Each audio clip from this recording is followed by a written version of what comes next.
Axirət həyatının özəlliyi bundan ibarətdir ki, orada kənarda olan şeylər bizim içimizlə əlaqəlidir. Burada kənar aləm bizim daxilimizlə əlaqəli aləm deyil. Bizim içimizdə olan o bağın kənarda olan cilvəsi cənnətdir. Biz daxilimizdə olan bağın bağbanıyıq. O fəzilətləri çiçəkləndirmək vəzifəsi daşıyırıq. Orada kənarda olanların hamısının kökü istədir. İç elə bil çölə çıxır. Bax belə bir aləmdir o aləm. Buranın özəlliyi bundan ibarətdir. Biz bənnalıq eləyirik bu dünyada.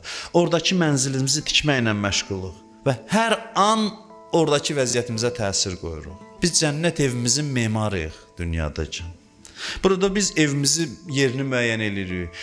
Nə boyda ərazimiz olacaq, onu müəyyən eləyirik. Kimə qonşu olacaq, onu təyin eləməliyik. Adam var, istəyir İmam Hüseyn əleyhissalamdan qonşu olsun. Adam deyir, qapısından girsən bəsimdir. Hamısını özümüz müəyyən eləyirik.